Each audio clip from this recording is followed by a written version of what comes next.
Perth SMEs, welcome to your Monday My Safety Manager safety brief. Last week you will have seen that I posted a topic or a little mem as far as sheet safety and the law of diminishing returns. So I'd just like to touch on that and talk about its relevance in today and what actually I meant when I posted that.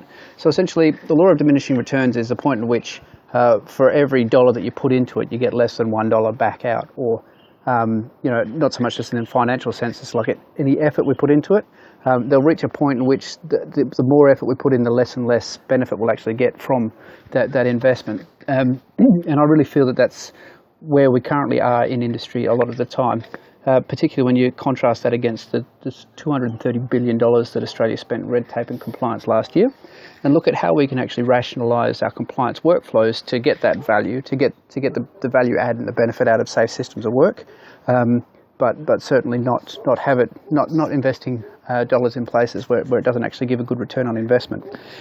If you have a look at our safety trending over the last 30 years, sort of up until about 10 years ago, we saw this lovely decline in our injury frequency rates here in Australia. But over the last 10 years, safety's really come into the fore.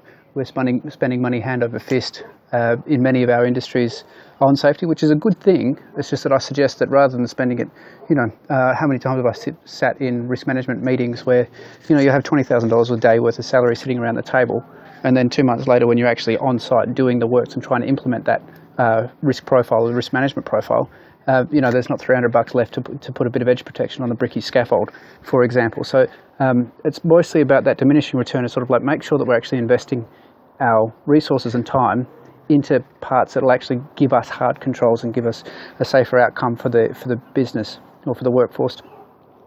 And so to that end, it's sort of like if we can implement hard controls, if we can focus on what does add value rather than what sort of looks good on paper, then we can rationalise our workflows.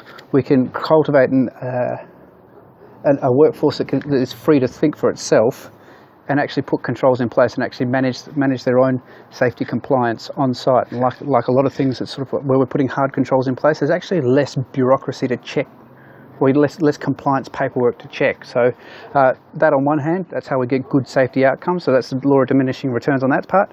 The other thing as well is where we do have a lot of compliance is in our paper-based systems. And so often, I'll talk about it more another time, but so often we're actually bypassing, or we're really surrendering the opportunity to have self-auditing smart systems which actually set the workforce up for success, so they can actually do what's required. We can juice all the information that's required out of our risk assessments and risk workshops, etc.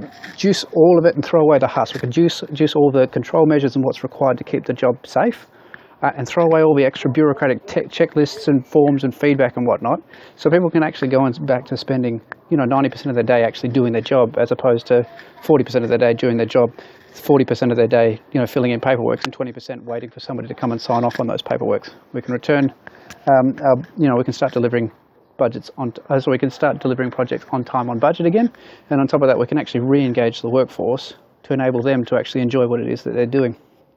Look forward to talking to you next week. As always, we need to separate the fact from fiction. We need to cut the sheet and then let you guys get on with the job. Thanks for watching. Cheers.